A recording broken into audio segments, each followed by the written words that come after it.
Srachi pregunta, hoy con el comunicador y analista Guillermo Antonio Adames. Doñito, bienvenido. ¿Cómo hacen las autoridades para obtener tierras privilegiadas a precios tan irrisorios, mientras que a los ciudadanos les sale tan caro? ¿Es tráfico de influencias, información privilegiada? ¿Qué dice usted? Flor, gracias. Buen día. Saludos a su numerosa audiencia. Mire, primero que a mi juicio falta una conciencia colectiva que se atreva no únicamente a dejar en manos de los medios de comunicación este malestar, esta actitud oprobiosa, ofensiva hacia el resto de los ciudadanos que compramos tierras a precios adecuados. Creo que hay un problema en nuestro país hasta este momento que hay que corregir. Y es que tenemos sociedad, pero no tenemos ciudadanía. El día que tomemos conciencia de que, ¿cómo fue que dijo Francis Fukuyama? Personas que no saben distinguir entre lo público y lo privado, que se creen que son cotos de poder los que les da el voto y que pueden hacer lo que quieran.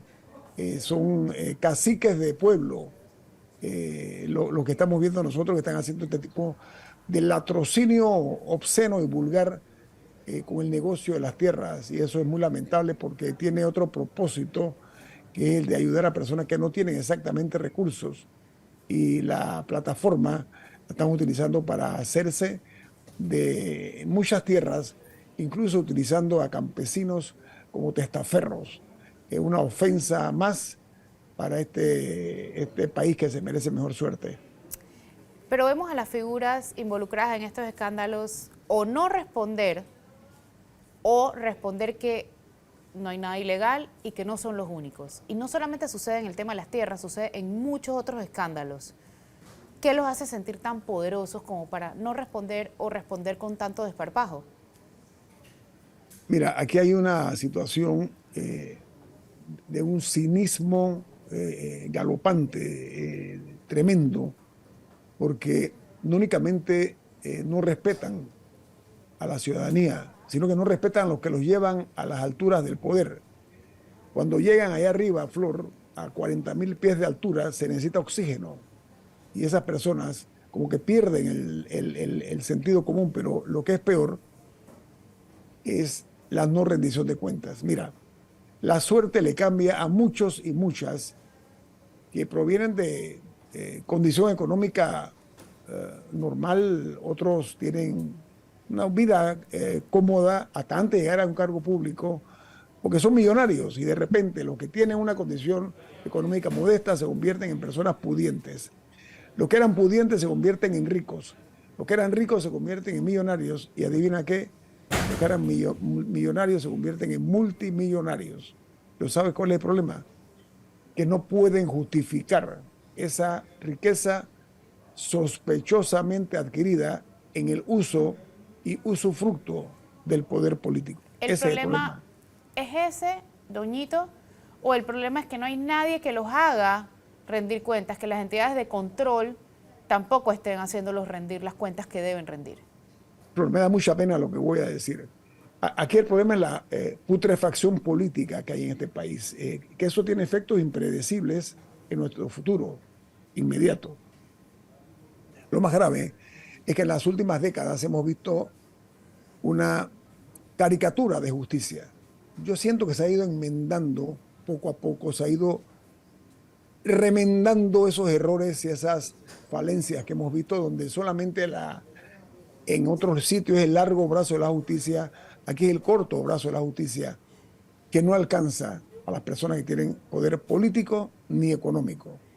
Esa es una deuda, una asignatura pendiente que tiene todavía la justicia en nuestro país, porque lamentablemente saben que como no hay rendición de cuentas por una parte, y lo que es peor, hay la posibilidad de que la impunidad y la inmunidad lo salve de cualquier trance difícil, como el tener que rendir cuenta ante la justicia. Ellos saben que pueden manosear la justicia por la influencia política o económica que tienen.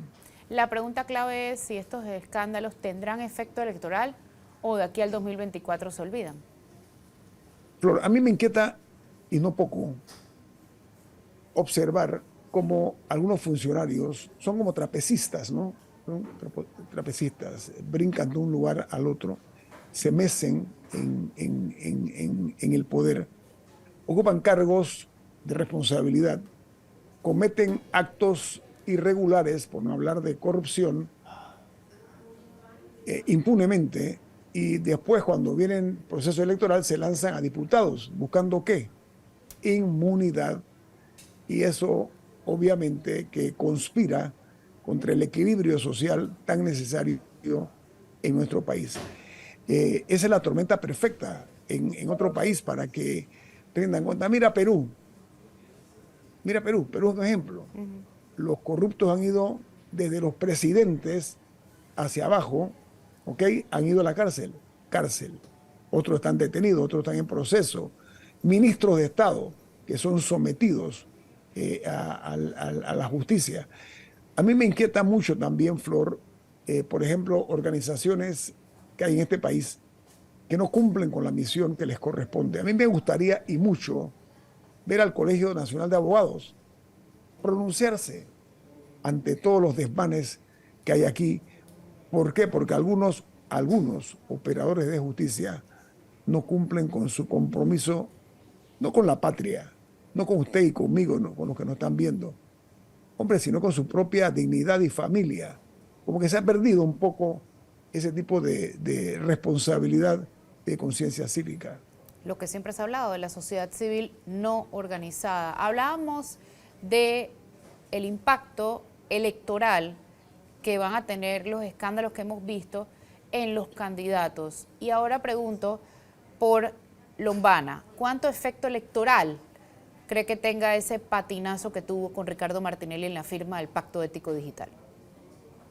Mira, yo quiero ser bien claro.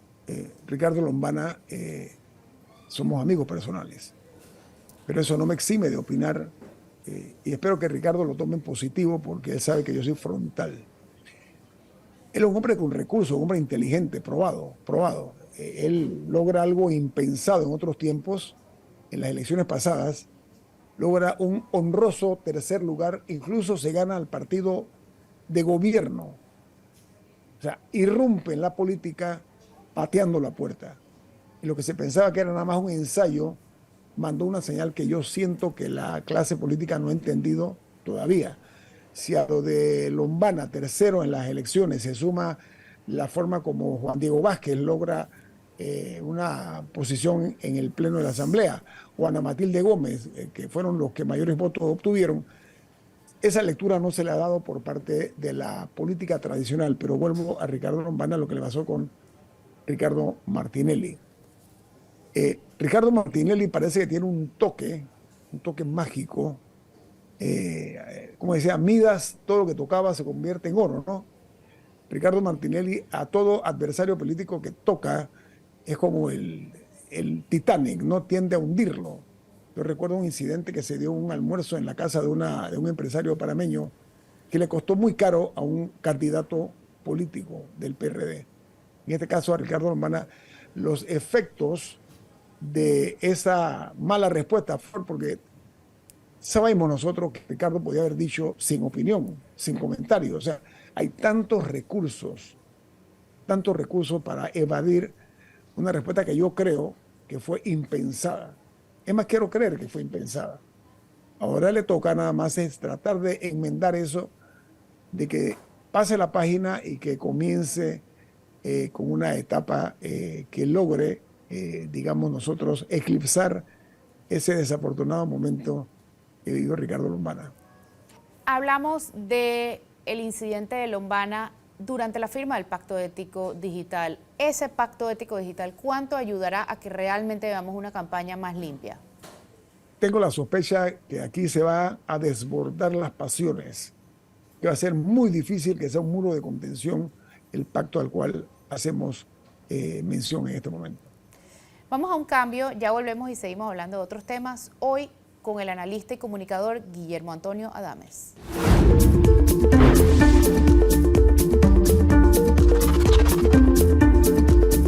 Ya de vuelta en Flor Misrachi pregunta hoy con el comunicador y analista Guillermo Antonio Adames. En el bloque anterior hablamos de efecto electoral que van a tener ciertos episodios o ciertos escándalos.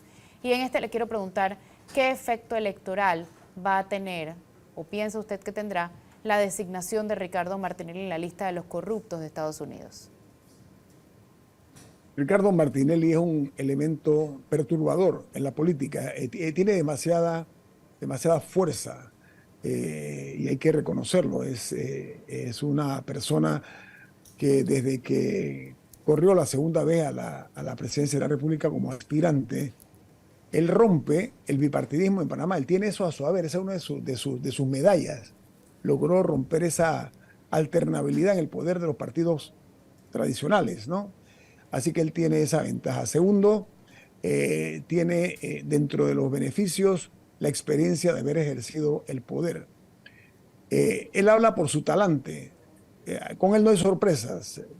Yo no lo conozco muy bien, lo conozco como figura pública, pero los hechos hablan por sí solos. Siento que Ricardo Martinelli tiene, además del recurso económico, la habilidad de saber interpretar correctamente qué es lo que la gente quiere escuchar, y él tiene ese tipo de ventaja sobre otros candidatos.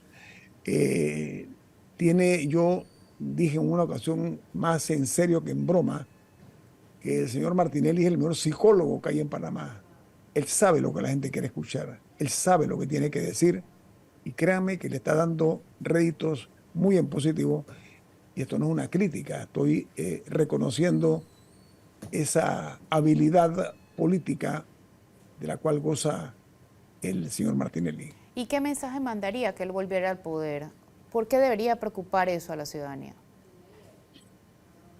A ver, el señor Martinelli, como es bien sabido, es una persona que ha tenido problemas fuera de este país con la justicia de los Estados Unidos de América. Yo soy enemigo de que haya injerencia de otras naciones en nuestro país, para que eso quede muy claro.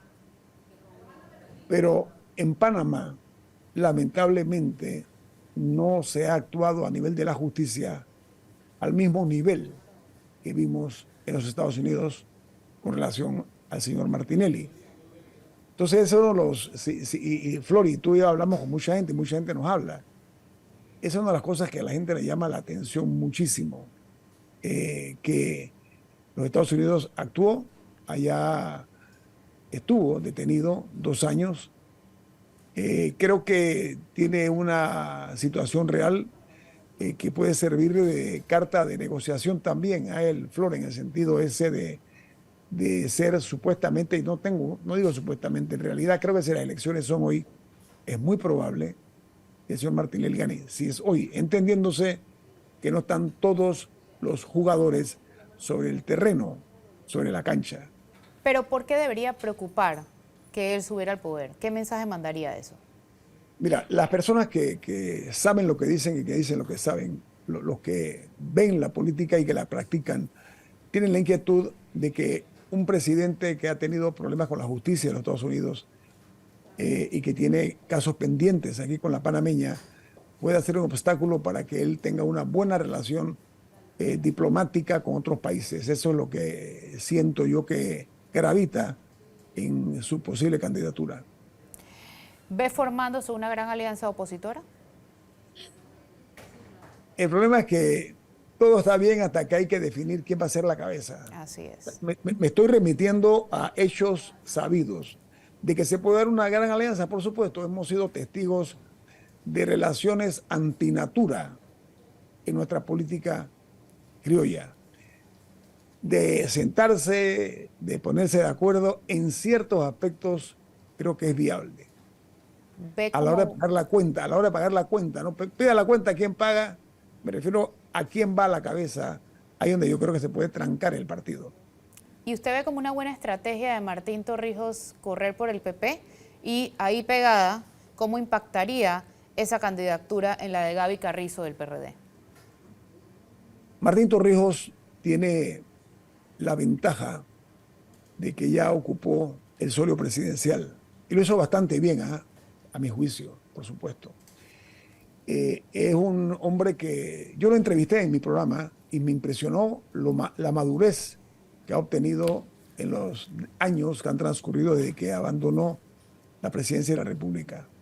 Se maneja mucho mejor, tiene muy buenos contactos afuera, habla con gente pensante y creo que irrumpir en la política de la manera que lo hizo se sintió, fue como un movimiento telúrico, ¿no?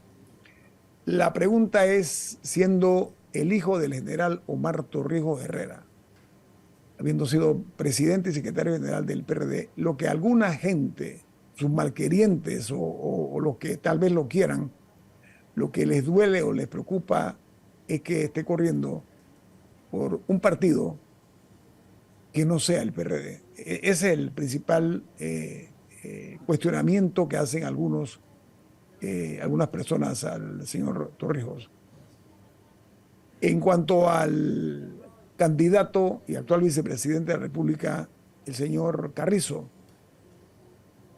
yo veo que Martín Torrijos sí puede en alguna forma incidir en la campaña del señor Carrizo, repito, porque Martín Torrijos carga sobre sus hombros y en su ADN lo que es la sangre del líder del PRD, del fundador del PRD, el general Torrijos. Vamos a un cambio, doñito, ya volvemos, doñito, no Nito. No se vayan, esto es Flor Miserachi Pregunta, hoy con Guillermo Antonio Adames.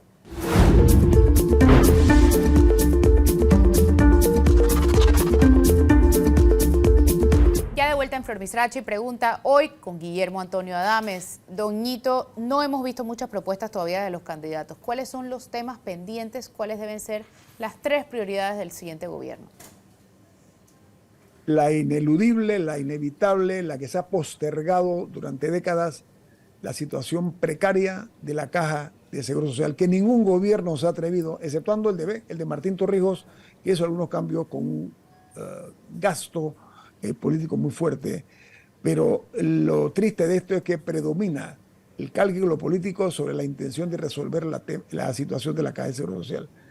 La educación es otra de las tareas o asignaturas pendientes que se tiene en nuestro país y el que lastima a todos los panameños la situación tan difícil que hay con nuestro país, que es una de las naciones que tiene mayor cantidad de venas líquidas de agua, que cínicamente se pretenda aceptar que no hay agua suficiente, siendo nosotros, como dije, un país que lo que nos sobra es agua. Esos son. Y pondría en cuarto lugar la vivienda, el problema de vivienda, Flor. El agua potable es interesantísimo. 7.4% de la población no tiene agua potable, doñito. Extinción de dominio. ¿Qué hace que no se destrabe esa discusión? ¿Por qué se niegan tanto a incluir corrupción? No llegaron a un acuerdo esta semana tampoco en ese tema. Flor, a ver, hace una práctica de parte de la Asamblea llevar a cabo propuestas legislativas practicando lo que se conoce como el gatopardismo. Gatopardismo es hacer cambios para que nada cambie, para efectos, si me permiten, ¿no? El problema de Panamá está en el patrimonialismo y la corrupción. Ha ido degradándose poco a poco. Creo que hablar y esperar que la Asamblea acepte que se incluya la corrupción como uno de los puntos fundamentales, eso es como hablar de soga en la casa del ahorcado. Veo difícil, veo muy difícil que vayan a aceptar que la corrupción sea parte de los elementos que conforman este proyecto de ley de extinción de dominio. Hay abogados especialistas en tratar de desarmarlo, de descuadernar ese propósito, porque en Panamá ha funcionado hasta ahora y muy bien la no rendición de cuentas. Y meter ahí factores como la falta de rendición de cuentas y explicar los bienes mal habidos, Flor, sospecho que va a tener que haber una fuerza mayor de la ciudadanía para que no se omita ese factor tan importante, este proyecto de ley de extinción de dominio. También quiero decir que no únicamente es la Asamblea la que se opone, hay otros sectores también, incluyen abogados, los diputados y otros jugadores de la política que lo ven como un riesgo para sus malsanos propósitos de poder, en alguna forma, hacer crecer su patrimonio a costa del erario público. La ley que va a permitir a las autoridades locales elegir su mejor salario pese a no prestar el servicio fue sancionada por el presidente a pesar de las advertencias de inconstitucionalidad y claramente de inmoralidad. ¿Qué papel está jugando Cortizo? ¿El de víctima, el de chantaje, el de cómplice? Mira, los tiempos cambiaron. Durante mucho tiempo los diputados fueron súbditos del Ejecutivo. Hemos visto en los últimos tiempos cómo esa Asamblea de Diputados se fue emancipando y fue tomando forma y llegó, no estoy hablando de que se ha convertido en un elemento como le corresponde de citar ministros, cuestionarlos como Dios manda, no cuestionarlo de una manera con preguntas cariñosas, no, estoy hablando un equilibrio en los poderes, la manera como la Asamblea se ha manejado con el Ejecutivo, con la fuerza y el protagonismo que han obtenido en los últimos tiempos algunos diputados, que es un hecho sabido, que son personas con un alto nivel de influencia, pues a mi juicio han puesto al Ejecutivo un poco a la defensiva, ya no responden como se hacía antes, no ordene, presidente, lo que usted quiera, presidente. ¿Qué hora es la que usted quiera, presidente? Eso yo creo que se acabó. Al punto que incluso estamos viendo, Flor, un diputado de la República que está aspirando a ser candidato presidencial. Yo, el presidente Cortizo, a quien le hablo con las consideraciones propias, pero sin una mentalidad subalterna, que quede muy claro. Creo que la preocupación mayor que debe tener es el legado que piensa dejar cuando salga de la presidencia. Y tu pregunta es muy válida, Flor, porque no se ve realmente hasta ahora una toma de decisiones a tono con los excesos que están cometiéndose en instituciones tanto del Ejecutivo como también en el Legislativo. Hemos visto varios fallos que atentan contra el derecho que tiene la ciudadanía a recibir información. Por ejemplo, las becas o de auxilios económicos del IFARU, los programas de AMPIME. ¿Cómo lee usted eso? A mí me causa grima, incluso me siento incómodo ver que si no es por los medios de comunicación, la ciudadanía de este país no estuviera enterada de todos los escándalos de corrupción y los excesos que se han dado. Tenemos la responsabilidad nosotros de mantener la marginalidad, los medios y los periodistas, en cuanto a su desempeño. Pero estamos obligados también a decir las cosas como son, por su nombre, por su apellido y también por las acciones que se cometan. Siento que esa es una de las preocupaciones mayores. Miren los corruptos. Los corruptos les preocupa más lo que sale en los medios que pueda la justicia en alguna forma accionar contra ellos. Y eso es lo que hay que cuidar, el derecho que tiene el ciudadano a estar informado. Eso creo que es lo fundamental, porque les permite hacerse criterios a la hora de tomar decisiones, Flor. En efecto, va mucho más allá de la tarea de los medios, sino el derecho que tienen los ciudadanos a estar informados. Lastimosamente se nos acaba el tiempo. Muchísimas gracias, don Ñito, por acompañarnos hoy en Flor Misrachi Pregunta. Que tengan excelente día.